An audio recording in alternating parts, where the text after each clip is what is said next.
Today is Thursday, July 9th. This is our fortnightly community outreach meeting for Backdrop CMS. Before we get into things on the agenda, I'd like to go around and have everybody introduce yourself. What's your name, where you're from, and if you have something fun to share with us, it's not on the agenda, you can go ahead and do that. Greg, you're in my top left. Would you like to go first? Yep. Hi, I'm Greg. I'm joining from Greece. I'm usually in Australia though. Now I'm joining from Greece. Just joining to see what's happening in the outreach sort of like sphere of Backdrop and help as much as I can. Great. Luke, would you like to go next? Sure. I'm Luke McCormick. I'm a web product manager in San Ramon, California. And I'm always interested in trying to find ways to spread the word about Backdrop and get us to where we need to be. I'll stop for now. Would you like to introduce yourself? Okay, my name is Sarvashree, and I've been working on a document for Beginner's Guide to Backdrop.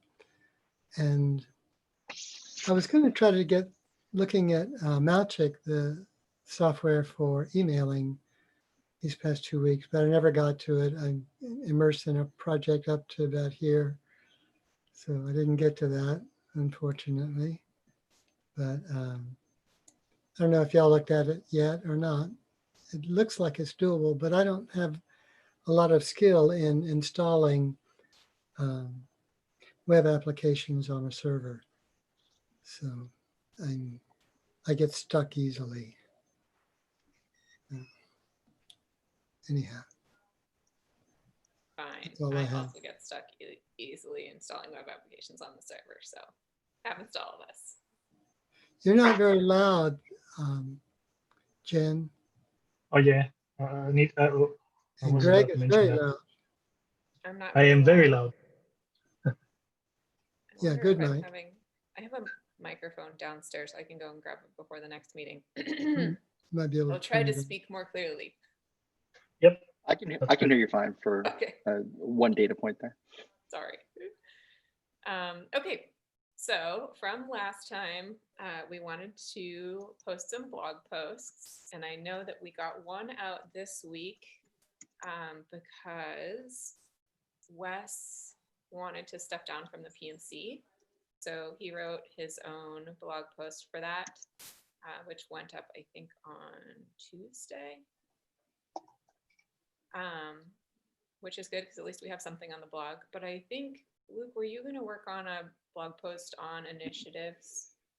Yes. So if we could do that. I didn't do that.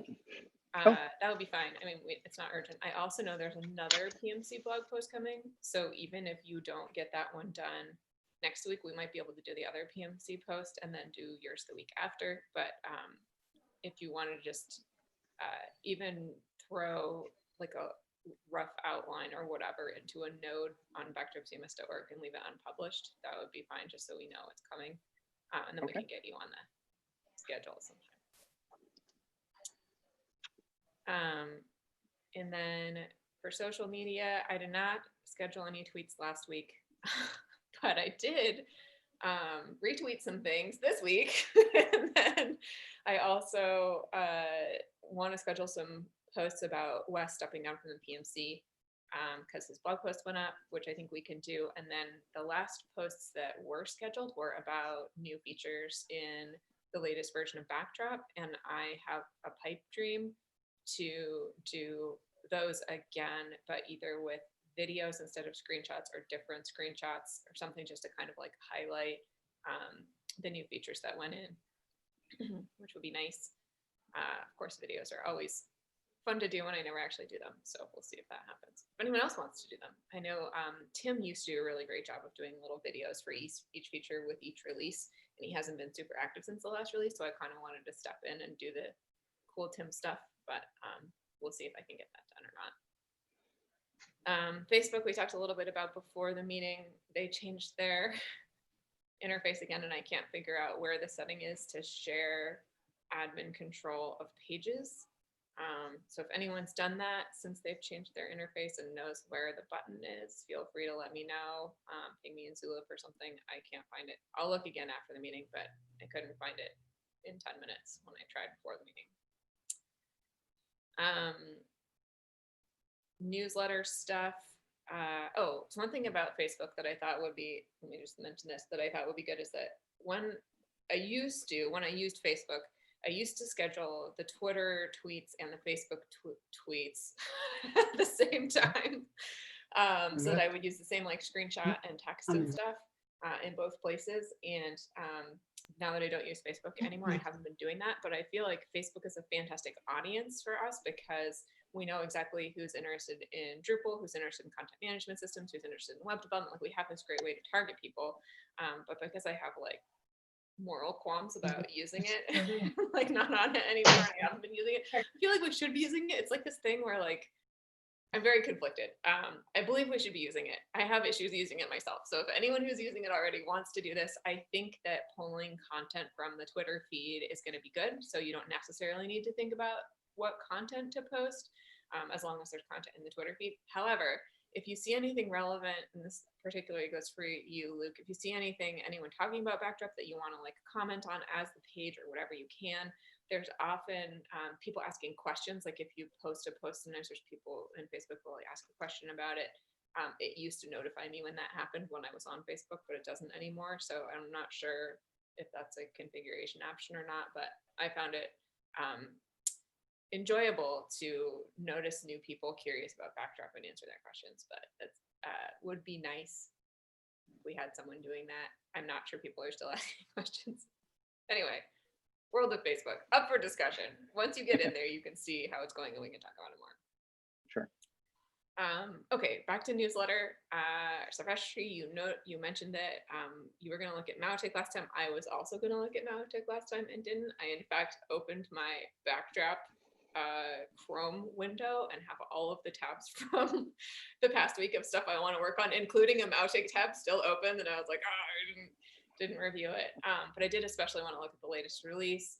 I also have some concerns about installing it on software. So that has been a little bit of a blocker for me, but I thought you get like 30-day free trial or something. I thought I might just sign up for whatever it is and give it a shot through the hosted solution and just see if trying it would answer the questions that I had about it. But I did also log into, so Backdrop has a SendGrid account that I don't think we're using for anything. We set it up a long time ago for SMTP before we started using MailJet, and they also have an email offering. So initially I was like, oh, we'll just use that. We already have it. But that was before I found out about Mautic, so that's an option. But yeah, I also thought like long-term we want to use Civi, but I thought it might be good to reach out to the Software Freedom Conservancy since they are very in favor of open source projects and see if they have an email newsletter tool that they use and enjoy that might also be a good fit for us. Maybe they'll say Mautic, who knows? But I thought it might be worth asking. If you have a server up of any sort, you could put Mautic on it and try it out. Yeah. There's no trial needed. But that's for the free version. You have to install it, and the installing it part was my blocker. So I thought maybe if I tried the paid version, but in the free trial version, I might get the experience I need to encourage me to do the install. So it's like, oh, I have to install the thing just to find out if I want to use it. It seemed like overkill. So I was looking for They have a demo on their site that you can go through. Okay, maybe that's what I was thinking of, but I haven't done either of them yet. So either way, I need to give it a try. Luke, are you interested in these two? Are you interested in playing with Mautic as well, or? Yeah, Totally. I want to look at, and we need something, right? We have nothing right now. Yeah, just getting a newsletter out would be good. I don't think we sent one for 115. I know we didn't send one for 116, and probably we have people who are wondering if we're still around. It would be good to let them know that we're doing a bunch of stuff except for sending emails. So getting that resolved would be good.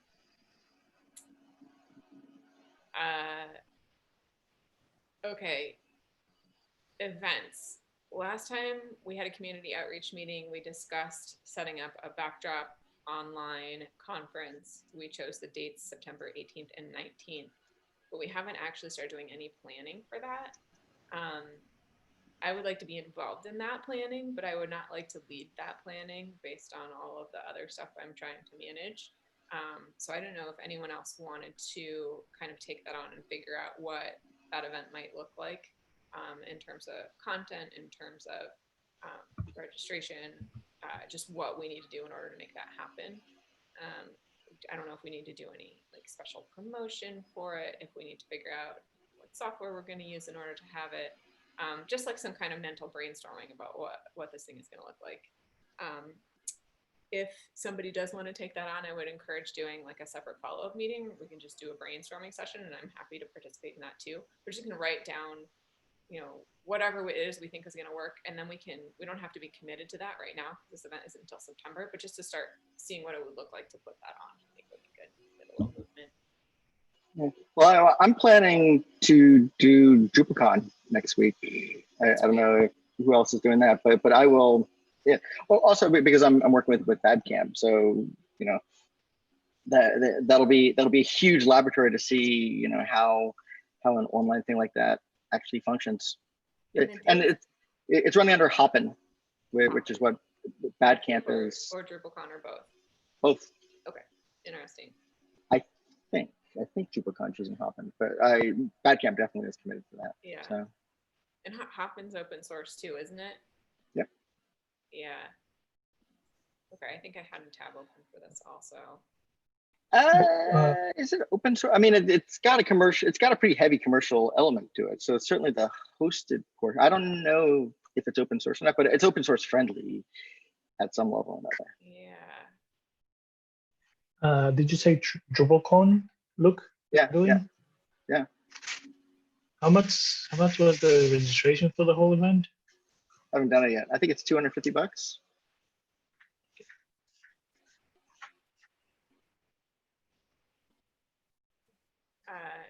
Is Hopin have a cost associated with it? It at a certain scale it does. Okay.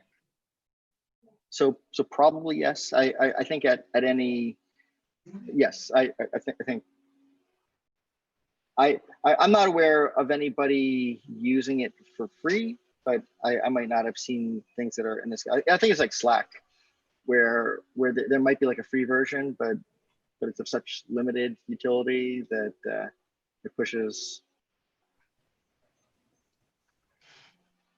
Yeah, I can't get any valuable information out of their website. It's all marketing gobbledygook and no actual valuable content there. So maybe they have a different website that actually has something useful on it. But, I wouldn't tell them that. anyway, okay, moving on. We need to start planning that. Ta-da, we'll figure out how to do that later. Luke, I think you being at DrupalCon will be great because that's an event at scale that we'll need to figure out how they're doing online. I'm really curious about that. Badcamp, I think, might be a more similar parallel to what we're doing in terms of volume of attendees at any given session. DrupalCon, I think, is a lot bigger, but we might want to do like some, I don't know, single session that goes to everybody sort of thing that might be bigger. I don't know. We'll figure it out. But yeah, I'm definitely curious about your feedback on how Hopin goes too, because if that is something we want to consider using, if it doesn't work, we will want to know that. It works great. That's good. Yeah, I also have a handful of, Matthias. Hello, Matthias. I also have a handful of user groups that I'm pondering maybe doing something with. So that may or may not come into play. Matthias, you just joined us. Welcome. Do you want to introduce yourself? Yeah, hello. I'm Matthias from Switzerland, currently in France on vacation on the Atlantic Ocean. A very bad connection right now, but I try to follow. You sound great. You sound great to me, yep. And look great. Okay, we can see you. I couldn't tell from my side that you have a bad connection. Okay. I'm interested in the status of the Google Ads thing and the Drupal alternative thing. I did see since our last outreach meeting, Laren reached out to the Software Freedom Conservancy again, asking them for feedback on Google Ads grant and if their lawyer had a chance to review the stuff they were supposed to review. And then he also said, is there anything we can do to move this along faster in terms of like preparing documents or whatever? And they have not replied to that either. So I was going to today follow up again on that and add the question of recommended email list management open source software, because I think my experience, at least with Karen, is that she's very excited to like promote open source software. So I think if I ask about open source software on a thing where I'm also asking for, you know, legal advice, which is something they don't like doing, we might get movement on both. So I've got a strategic angle there. But yeah, I also wonder if it's worth applying for the ad grant and starting that process, because I'm not sure how long it will take. And then if at some point we have to come back and say, like, our lawyers require this one change or whatever, we can, but at least we're not sort of doing things in series where we have to get one thing and then maybe it's another month before we get the grant. So yeah, I kind of want to start moving on both. So maybe I'll say, we're going to move forward with this unless we hear otherwise in my reply. And then that way they'll know what we're doing. And that, you know, we need to start making some moves on that. Okay. Let's see. I also added, Matthias, when I saw you joined, I quickly slipped into the agenda, the website landing page update. I know you contacted me a day or two ago about that. I think it would be good if we have that page, not only for Google Ad Grants, but if we do start putting more information on Twitter or on Facebook about Backdrop being a great Drupal alternative, also driving that traffic to that page would be useful for them too.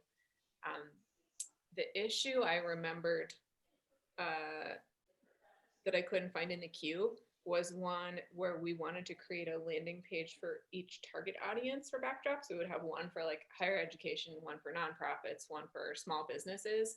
And I think those would be useful too, because then if we wanted to drive marketing towards a specific group, like CMS is for higher education, we would have a place to send them. I couldn't find that issue in the queue, so I don't know if it's something we just talked about and never made an issue for.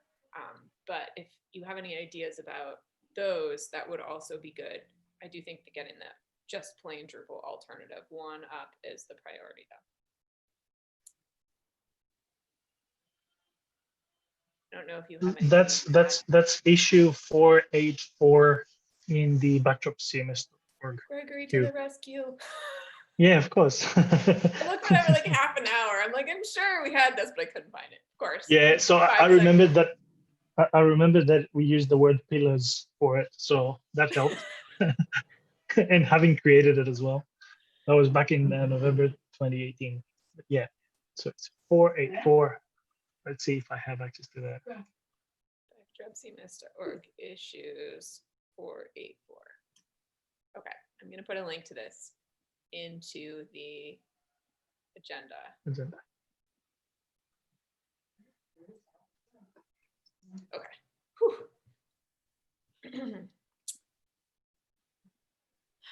Thank you. All right. I don't know if you have any further thoughts on that, Matthias.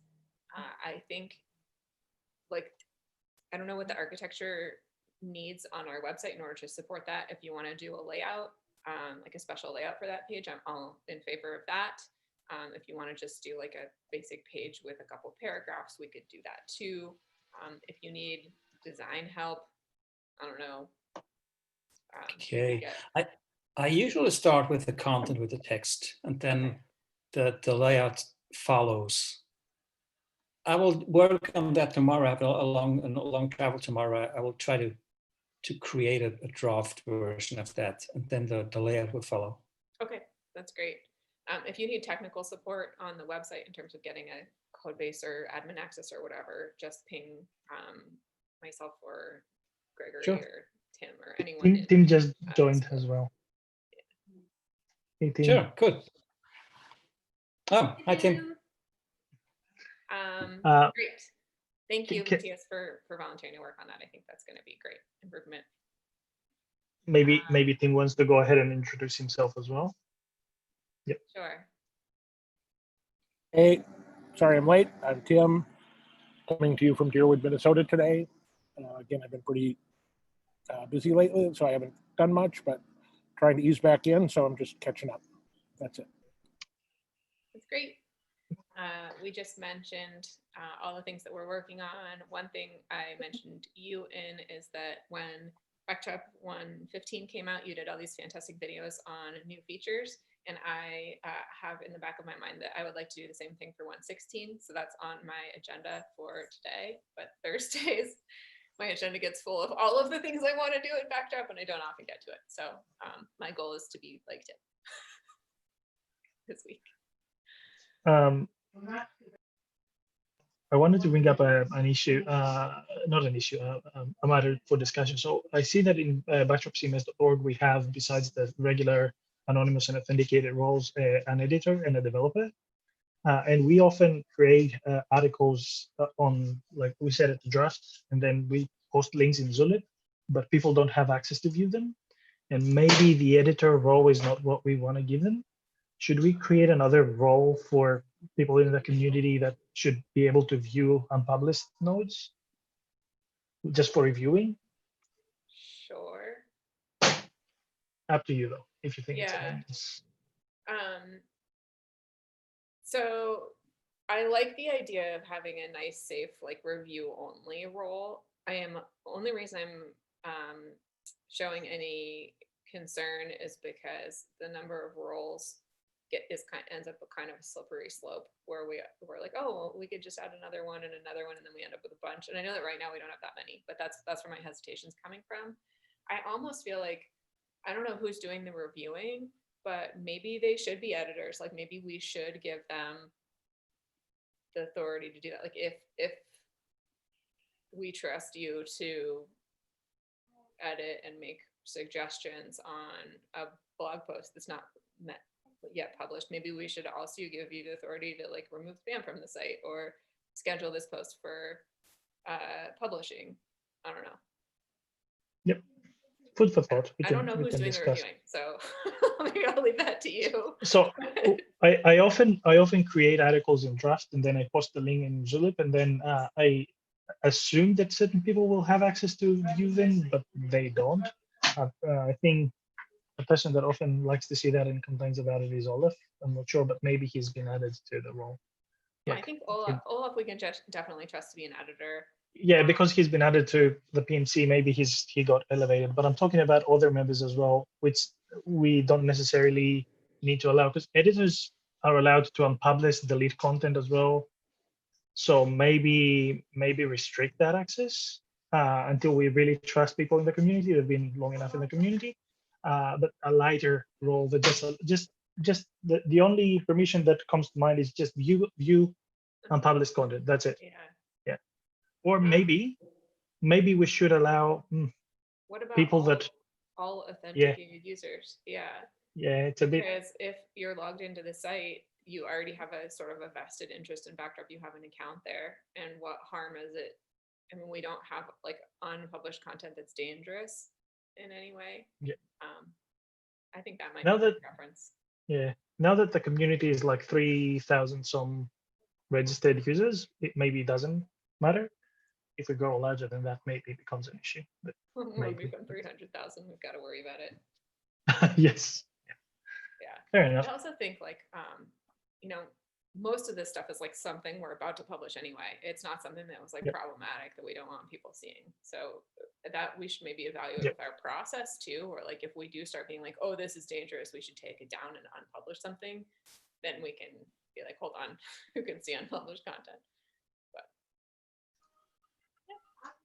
Okay, so I've written this response to a comment to the. I'm not sure if you saw comments in Zulip. There was so Jeff posted a link to his weekly or bi-weekly, is it? post, and then I saw this article written in Lullabot and responded to it. And yeah, Jeff suggested that I write a blog post about it, so I just copy and paste it mostly. So this needs review whenever you guys have time. Fantastic. So yeah, if you're looking for something to publish, there you go. Low hanging fruit. It's just that the Lullabot page is like it uses Discus or Discuss, whatever it's called, and it hides the comments into a link. Like people will read the entire article and they just bypass the whole discussion because it has a participate link or something like that that requires you to authenticate via Google or Facebook or other means. So I wanted that sort of like response to just not go to waste.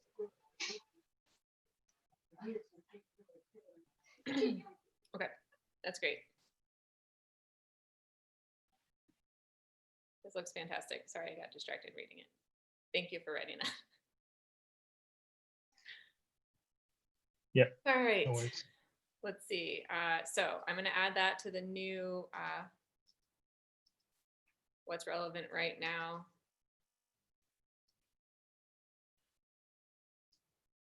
And just, Nate was asked to review that article before it was published for accuracy, and he did not. So there are likely things in that article that are not accurate that were not caught. So that is on him for that. But Which article are you referring to? the Lullaby article. Oh, You're okay. like, I'm going to set the record straight. Like, we had a chance to not publish incorrect information initially, and Nate did not do the review. Sorry.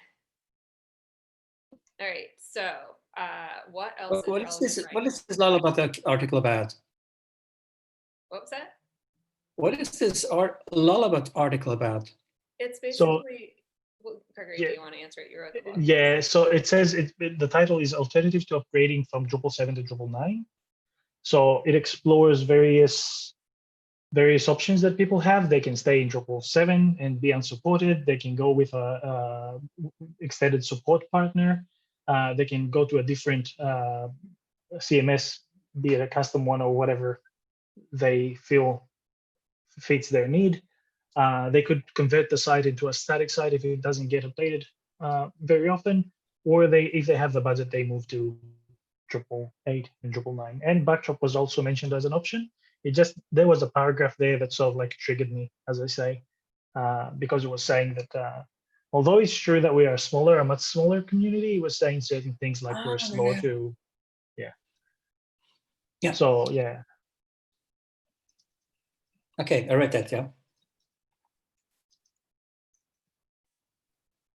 Yeah, maybe it wasn't intentional. Maybe the intention was different. It's just the wording to someone reading it from outside might give the impression that our community is not active or we're unresponsive, which is the opposite. Yeah.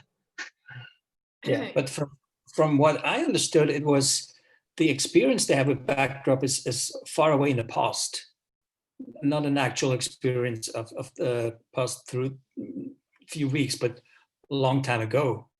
But I'm not sure. No, so the article begins the phrase that I was referring to, or the paragraph begins with the downside of Backdrop CMS is that it has only a tiny fraction of the community contributions the Drupal 8 and Drupal 9 have. If they meant to say that as a number of pull requests or people like hands on deck, they are right, but they continue saying, so it's likely to progress more slowly in back fixes, security fixes, and added functionality. So for security fixes, we needed to set the record straight because we released the security fixes for core the same day as Drupal security releases go out. Yeah. And yeah, if you read my response there, you will see that there's other things. I present some facts, like some numbers. Okay. To show the activity. Yeah. Cool. And this is what I was referring to earlier, Jen. So Okay. we need people to be able to access unpublished articles. Yeah. So If you want to, do you have permission to grant that permission right now? yes, to editors or to everyone that spreads. Sorry, to authenticate Registered, users. authenticated. Yes. Okay. Yeah, I can do Yeah. that. I think I can do that. Yeah. And that way, I'll Matthias, do that. anyone who has an account on backdropcms.org can log in and review an article before it's Yep. published so that we can get more feedback from everyone. So that we don't just paste links and people are like, I can't see it. So, but yeah, I also think I noticed that too, where they're like security fixes, and I'm like, this person doesn't know how we handle anything in Backdrop. Oh, so yeah, authenticated users can see their own unpublished, but now granting them the view any unpublished. So yeah. Okay, let me do it. Okay. And I'm posting a link, Matthias, in the chat room now to the article itself. Actually, So here's a for question. everyone. Do you think Oh, it's perfect. worth reaching out to Karen or someone else at Lullabot to have them correct that, even if it's just like adding a comment that's like, hey, we didn't know how Backdrop did anything? Or do you think we should just like make a public blog post and like leave it alone? Well, I trust that they watch the comments in their blog posts. It wouldn't hurt. I mean, Nate's there, so he can Yeah, just. he didn't look at the article. Like we were told, like, hey, this mentions Backdrop. Maybe Nate, you should look at it. And Right. he didn't even read it. I'm not sure he's read it now, so he might not know Yeah. what was in there. But yeah, I think that they definitely got that wrong, and it would be good to have them. Yeah, so if they feel that they need to correct it, that's okay. If they just respond to the comment, then that's fine as well. Okay. I think, yeah.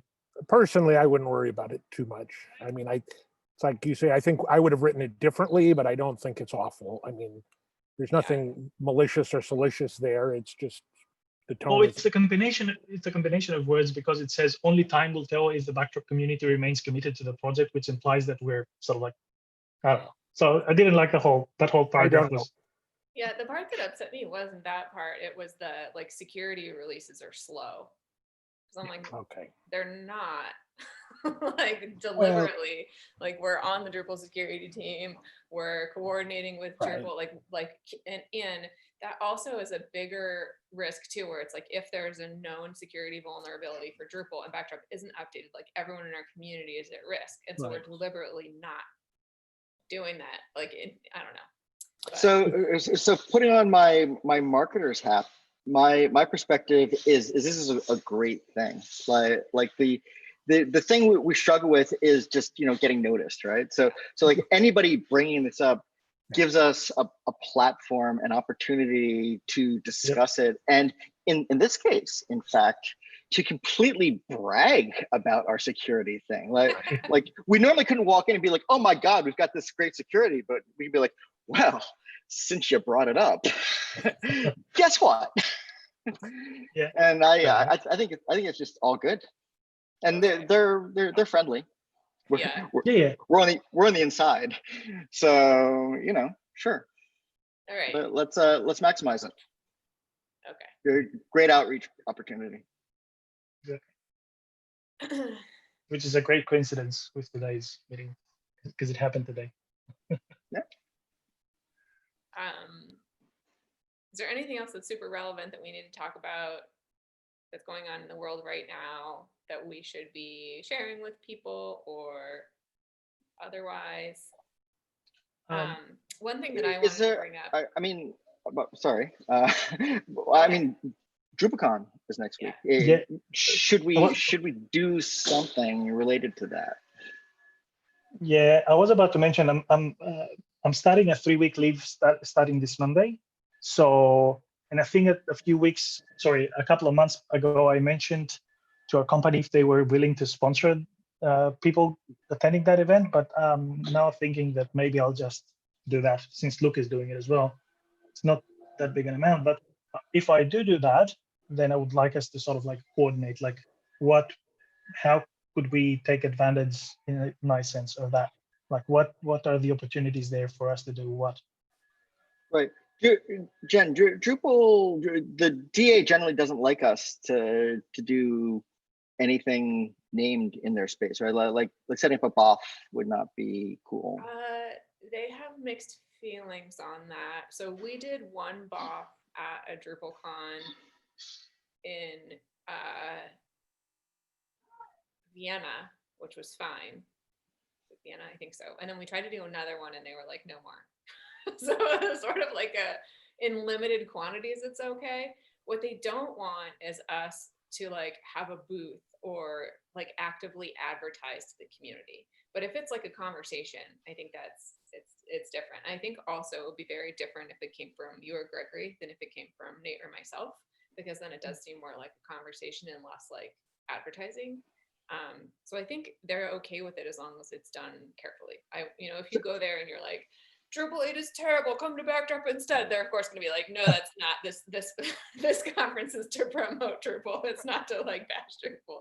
I actually like, have guys, a, you know what else I'm doing, there's this thing that's just like Drupal, then I think that would be fine. yeah. Well, I have actually something that's both strategic and genuine that I think might fit with that, and it actually ties into the Lullabot article, because one of the things the Lullabot article talks about, if I have this correctly, is that it points at Backdrop's not a good alternative to Drupal because it says it dead ends there. And one of the things that I've promoted is we shouldn't be a dead end. We should, to the best of our abilities, provide avenues off the island so that that's not a reason for people not to try it. Right? And I actually hacked a little bit. I didn't get super far in it, but I worked on a migrate module plugin to translate Backdrop sites to Drupal 8.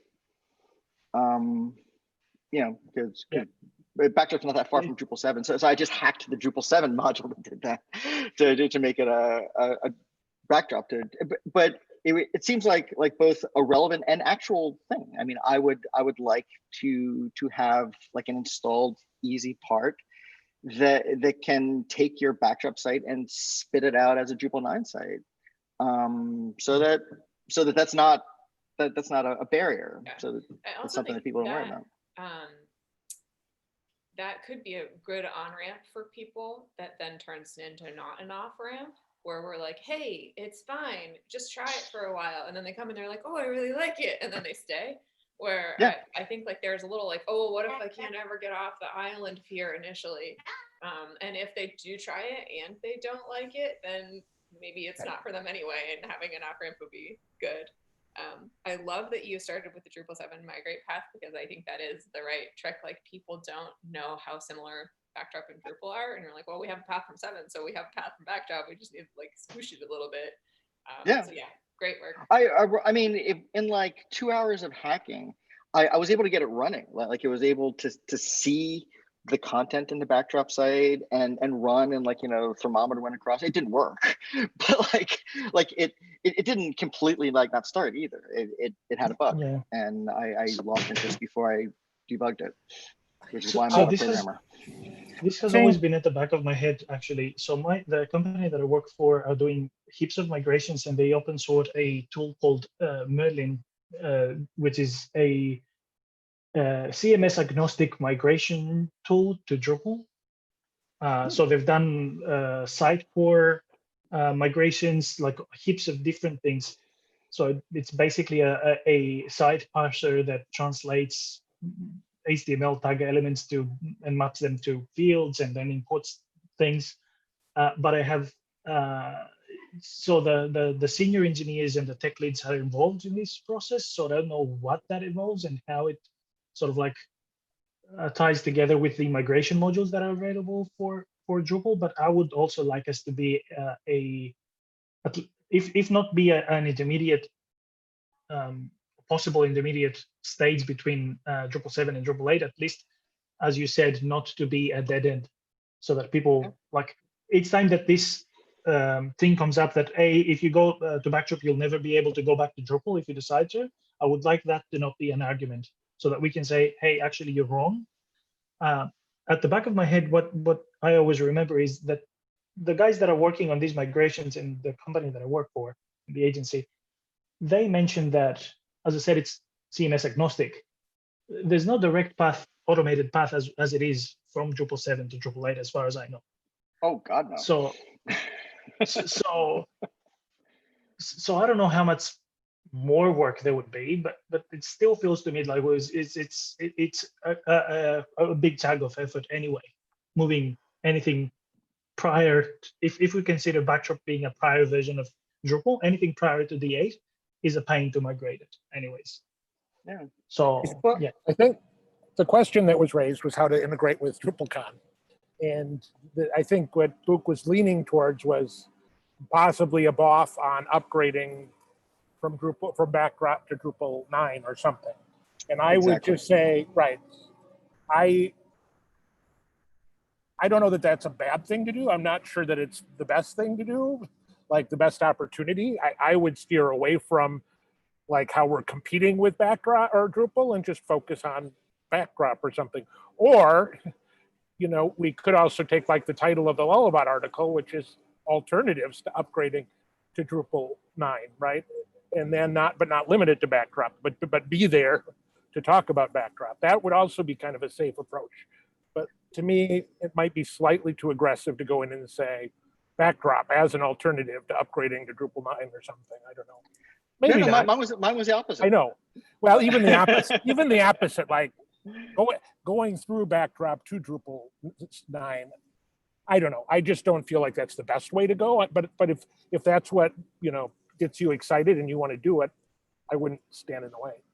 Well, in general, even, you know, independent of strategic questions here, I mean, one of the things that always bugged me about Drupal, and that I feel like we should do better in Backdrop, is to be less proprietary towards users' data. I'm, you know, impressed with WordPress, where when you install it, there's an export function and you can just choose it and spit out your WordPress content into a text file. And I think that's obvious and good. And the fact that neither Backdrop nor Drupal have that is a black mark. We should have that. We should return the users their data, you know, at their convenience. And how does this apply to DrupalCon? Oh, well, it's the same sort of problems, right? Like they need to worry about getting things into and out of Drupal 9, and they have an advantage in Drupal 9's, you know, not Are you really arguing Drupal 8. So are you arguing for a BOF on this topic at DrupalCon? maybe. Okay. Yeah, I mean that's kind of that's what I was pondering. yeah, it's time I think- it's time that we mention things like that. We need to tread lightly, carefully. I do understand the sensitivity of the matter, but at the same time, it's a fact that it's a solution, right? Backdrop is a solution to the problem. We don't have the budget. We don't have the team to do the effort. It's easier, Yeah. right? It costs less money, less time. To me, just an update on Backdrop BOF would be Or safer and appropriate, and I think nobody's going to mind. So The question is, would they mind? My feeling is that they would not react well to that, but maybe I'm wrong about that. well, I think they're going to mind more if we make it about upgrades in transitioning, and less if it's just a really generic. Just because upgrades are salt in the wound, is that the? Well, and because it's mentioned, it's the right in the title is we're a competitor.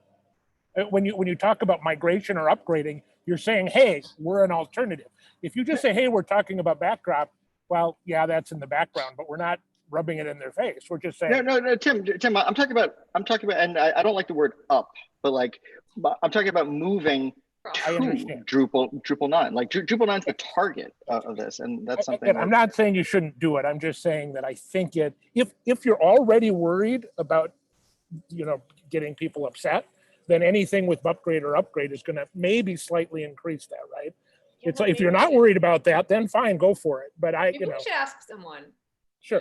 I tend to think on the whole, just doing like an update on Backdrop, I don't think anybody's going to care. We're far enough away from the launch, and we've got a track record of doing sessions at Drupal camps. I think nobody's even going to, well, I won't say nobody. the number of people that are even going to blink at a backdrop BOF I think are small. There I might see even what be a like off the island track or something too that you know, people might be doing talks on React and talks on, I don't know, Backbone or whatever it is. This is the new hotness. It doesn't have anything to do with Drupal, and maybe there's a way for it to fit in like that. So I like both these ideas. I think maybe we should just try it, like in both cases, like submit BOFs and see which one gets traction and which one gets friction. Especially if like both of you are going to be there and one of you wants to do an upgrade, off grade, cross grade, whatever, and one of you wants to do it just update on where things are. I think, you know, whatever you're passionate about, you should try and talk on.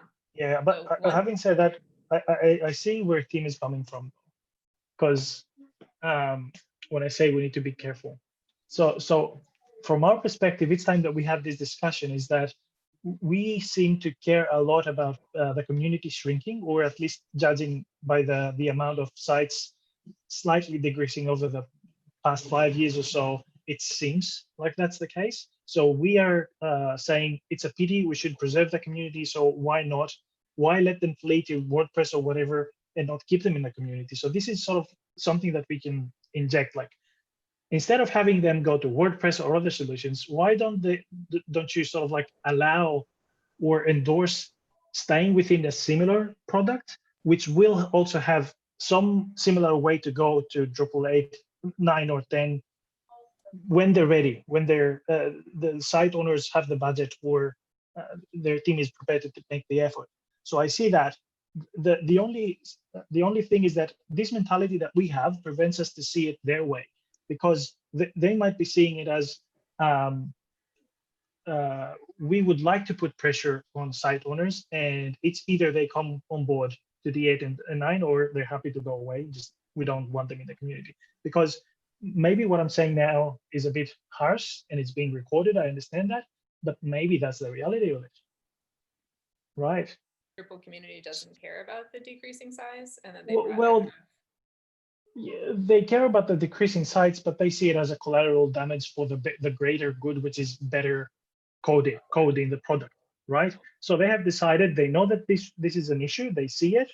Maybe they don't like to mention it because it's bad marketing.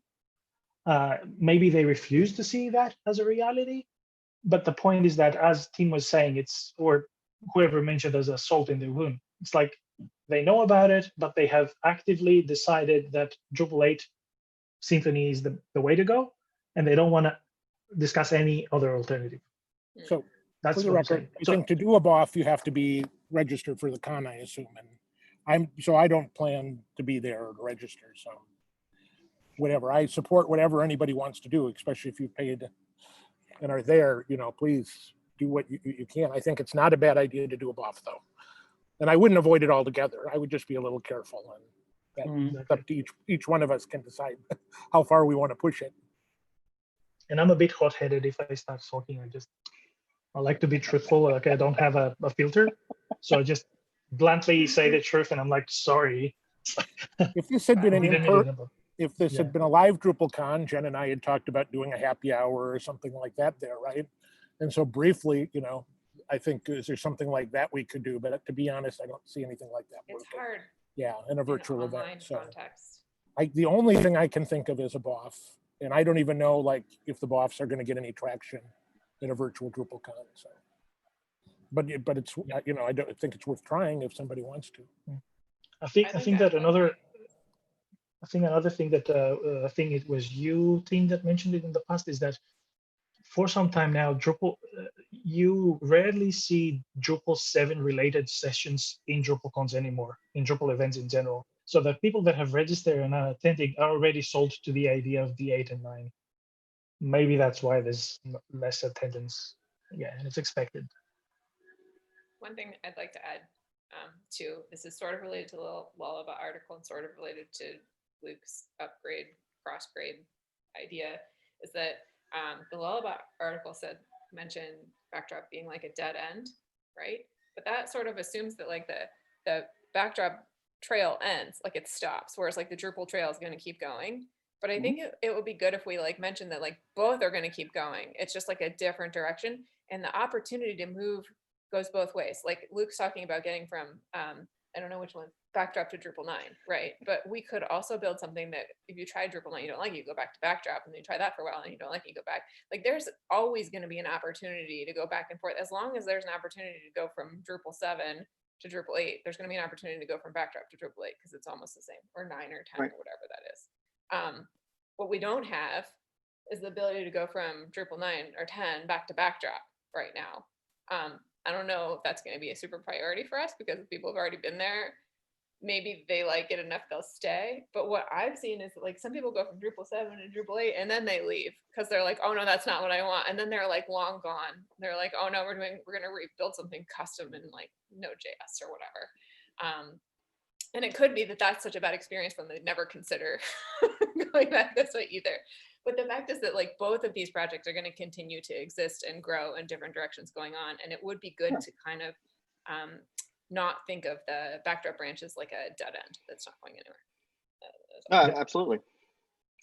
I only actually jumped on creating that Backdrop to Drupal 8 migration tool because it seemed like low hanging fruit. You know, the code was there. I saw that. I was like, oh, okay, they've written this, and I can convert that to come from Backdrop instead of Drupal 7. You know, within my capabilities. So that's only. But those other paths are also, you know, equally important. I think what I see, I still go to Drupal camps or Drupal meetings. They're called Drupal meetings, and like Constance and Zurich. I know the Drupal guys in Switzerland pretty well. What I see is that separating in platforms and websites. Whoever goes to DrupalCon or will participate to DrupalCon 2020 cares about platforms. I care about websites for my customers. I'm not the one who supports your new digital, all new process, whatever to future, blah, blah. I create websites, and this is where Backdrop is much better than Drupal 8 or Drupal 9 from what I've seen. And I still have. I will meet next week the Drupal 8 guy. He was very convinced, but he's creating platform for building technology. It's not a website anymore. This is what I try to convince my customers. If you care about platforms, here's Drupal. If you care about websites, or a good price, comprehensive technology, comprehensive functions, here's Backdrop. Yeah. And I feel like part of the reason it happened that way is because of the budgets, right? Like if you're building a platform, you often have a much bigger budget and you can afford to invest in software more like Drupal 8. And if you don't have that budget, you often end up focused on like, well, what is website software? What is not platform software? But one thing that happened with Drupal that I thought was really interesting is that all of the people that were originally building platforms and other software eventually noticed that Drupal was more affordable and started building platforms in Drupal. And that's how Drupal ended up becoming platform software. Like it wasn't originally like that. And I wonder if, you know, right now nobody knows about Backdrop, but in the long term, these like smart platform builders will be like, oh, we could build this platform cheaper in Backdrop. Which is why we put down like what our philosophy is and our principles are and what our objectives are, so that those influences won't change Backdrop in the same way that Drupal was changed to meet the influences of the platform creators. But I think it's interesting. I'm also like, you know, with my business, most of the things that I built are websites, and I have people come in and want to do platforms, and I'm like, I don't. You can do that in Backdrop. I don't want to do it for you in Drupal 8. Like, there's like, yeah, it's definitely an interesting. I was like, you can do it in Drupal 8. I don't want to do it for you. But all the people who left Drupal so far in favor of WordPress, they were looking for alternative website solutions. Yeah.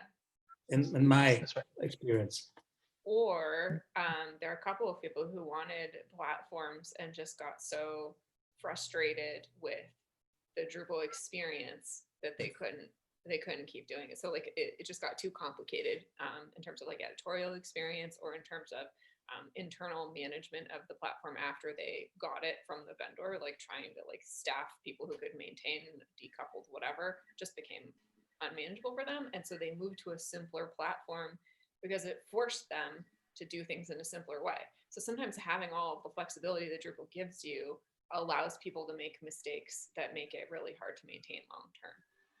So yeah, I feel like sometimes the constraint there, like, no, you can't do that in WordPress, is helpful for people who might want to always do everything. People move to other things. I mean, all along the way, there have been people jumping ship from Drupal to Ruby on Rails for a while, and to Node a lot, and even like the platform services. I mean, obviously, you know, Wix and Squarespace, but also more, you know, if you look at Salesforce's marketing stuff, which I have,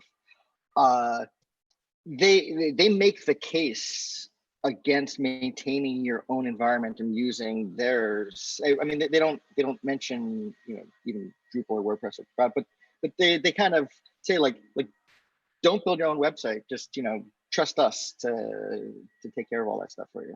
And I think that's a compelling message, and that's out there, and we should be aware of that, and, you know, understand those needs and issues. So the other meeting's supposed to start. Yeah. Looks like they're coming let's in. go ahead and We wrap should this wrap up. it I up. really like this conversation though. I found it really invigorating. But let's end this meeting and jump in the developer meeting and pick up there. Yep. Thanks for Okay. So yeah.